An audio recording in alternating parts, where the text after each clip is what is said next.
All right, let's start this off. So we'll see who we get to begin with and what shenanigans we can fight.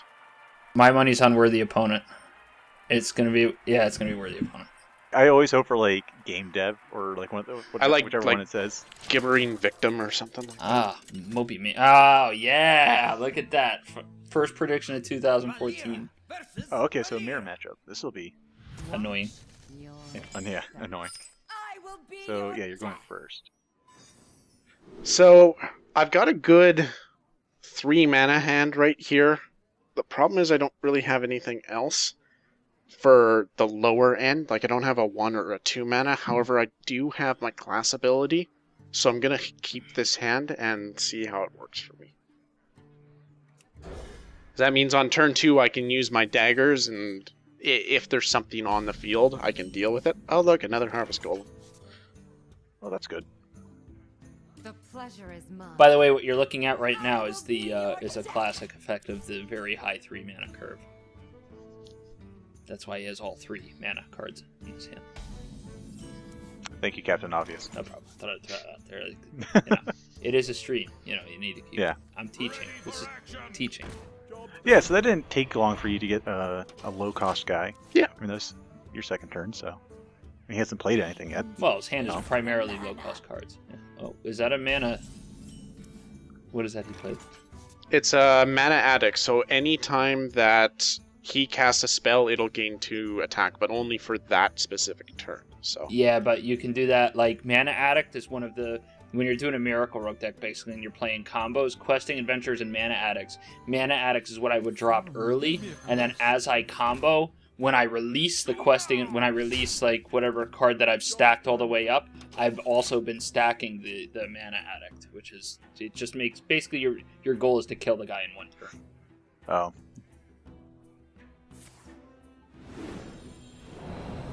Lame. yeah, so this is going to table both of my units because of the spell here. Unless, of course, he decides to attack me directly. He used his coin just to... Yeah, that's kind of interesting. He's that playing off the coin. combos. No, he's doing smart. So you didn't get it. You got a worthy opponent, my friend. That's exactly how you play a rogue deck, basically. I only play against bad players. Well, actually, no. They're all better than me, because I'm really bad. So the other thing with this is, this guy's running through his cards really quickly. So in this, it becomes more of an outlast. Keep in the game as long as you can, so that you can have card majority. So I want to play things that take him a long time to get through, even if he does a lot of damage to my player. Well, there's 2 things happening here. The first is that if he's going to play a combo rogue like he was doing right there, then he needs to play with draw, which he may or may not have been able to get in his draft. The second thing is that, oh, that's not cool either. I don't remember what the second thing was. It was related to something that you said.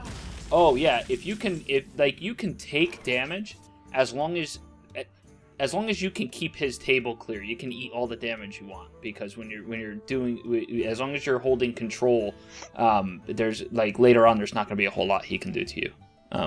Which isn't the case right here, but I was just giving you a little bit of clever wisdom. So I want to eliminate as many of these creatures as I can, and I can get rid of all 3 of them here. So what I'm going to do is I'm going to start off with a Fan of Knives, hitting everything for 1 damage, which allows me to draw a card. Gets rid of the Owl. I can then use my remaining mana to equip Daggers and kill the Mana Addict. And then I can use my Harvest Golem to kill his Knife Juggler. Now the tables are even again. And that essentially is, I took out 3 of his cards with 2 of mine. For the crusade! Mind if I roll knee? See, I do it differently. I always base how well I'm doing based off my hero's life, because to me that's like the only way to play it. But I didn't see, like, in that sort of situation, I would just be like, and I'd try to kill the guys like you would, but I'd also try to find a way to do damage to him directly if it meant like leaving a 2/1 health creature or a 1/1 on the board. That's a terrible trap. Okay. See? Because I'm bad. Oh, Yeah. yeah. So Everyone just said yeah. Nobody, Yeah, nobody just- was even pulling punches. Give me a quest. So we'll start off with the questing adventurer. Now I can play my SI7 agent, which is going to do 2 damage, but I want to get rid of this Scarlet Crusader, though it has the Divine Shield up. So I'm going to use my own character to get rid of it, and then I'm going to combo it out. This guy's toast. And it also levels up my questing adventurer. So now I've got 2 3/3s on the field. Again, it's just, for me, it's one of those things I would never think of doing the combos until, like, after I hit end turn. Well, if you're one thing, it depends on the class that you're playing too. But the rogue is so combo centric that if you're playing a rogue and you're not thinking like that, then you're just going to be a really bad rogue. Basically. The light protects. So that Torn that he just played has Enrage. Yeah, so the way that Enrage works is anytime it takes damage, or when it takes damage, it gains a new power. So in this case, it would become a 5 damage minion. But if it heals back up to full health, it loses that Enrage. So you want to take this thing out with one shot, essentially. Which you can do. Yeah, I can do with my SI7 agent, which will even keep it alive. The only problem with that is he would then trade his Argent Squire against it, which has Divine Shield. So to counter that, we're going to kill the Tauren, we're going to put on some daggers, and then we're going to get rid of that shield. Here we go. Now if he tries to trade it, he loses that minion. And we will put down the Violet Teacher as an extra card. Now this way, as we start playing spells, we'll get additional minions that we can use for trading. And there is a cap on how many minions you can have on the field, right? It's like at 7 or so? It's 8. Or... Okay. I never really took a chance to count how many. 7,000. You can have 7,000 minions out. 7,000? Okay. Cool. So, and that's actually just a cap because it's a 16-bit database. Is that some sort of like Code Monkey joke? I have no idea. I just made it up. Okay. Yeah, that sounds like a load of bullshit to me. Okay. So, we've got an Assassinate, which we can use to get rid of some of this stuff on the field, but it's not very good because they're all low stuff. So we're going to want to try to take out as much as we can right now. So, combined together, both the Violet Teacher and my Rogue can take out this Imp Master, but all it's doing is summoning 1/1s, which I'm not too concerned about, so I want to take out the 2 Defias guys. So we're going to have my Violet Teacher kill off the Ringleader, and then I'll use my Rogue to take out the Defias. We'll plop down a Harvest Golem and the Argent Squire, and then re-equip a weapon, and we're good to go. So in this, at this point, would you say you have command of the field just because you have more minions that can do more damage, or is it fairly even just because he has that 1/4 with the ability? With the ability, that's going to give him a lot of extra control, because at the end of this turn he's going to have another minion. With dropping that Venture Co mercenary, he essentially now has 4 minions on the field. But because I've left this Assassinate out, I can get rid of it. He's also very close to being able to add it without any taunts on the board. Yeah. So, we're going to Assassinate the mercenary, which triggers the Violet's special ability. We're going to use the Violet Teacher to get rid of the Imp Master once and for all.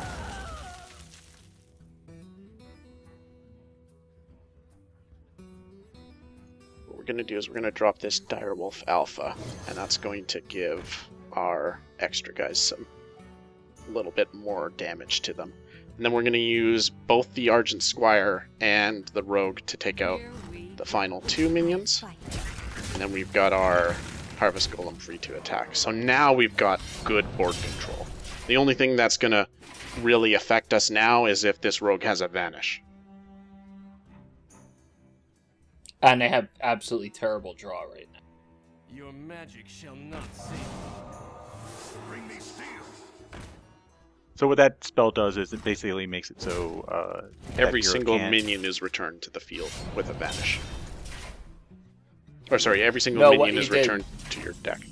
What he did, the silence meant any effect on a minion is no longer in play. Oh yeah, so my when apologies. he kills So that golem, it won't spawn another one. yeah, so that's happened on both of my harvest golems. They've been silenced, so they can't do it. But they're still good as a trading minion now, so I can use the harvest golem to get rid of this 5/3.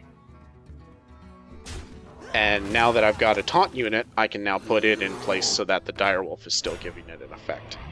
We're going to use the Violet Teacher to get rid of the Weaponsmith, and then everything else can attack. I fight. So now you pretty much have dominance on We go. the game itself. Yeah, which also shows why, like I was saying, if as long as you're keeping board control, you can take all the damage in the world as long as you maintain control of the board. Yeah, so now I've got this because I get. yeah, Yeah, very good. You get as soon as you've got them down to the point where they're only drawing one card and you have this many minions on the field, it's almost guaranteed you are going to pull a victory out of this. Okay, so now it's on to match 2 of Arena because it's it's first to 3 losses or 12 wins. Yeah, 3 losses or 12 wins. And the way that it works is every time you gain a win, your key upgrades, and that's what gives you your victory rewards at the very end.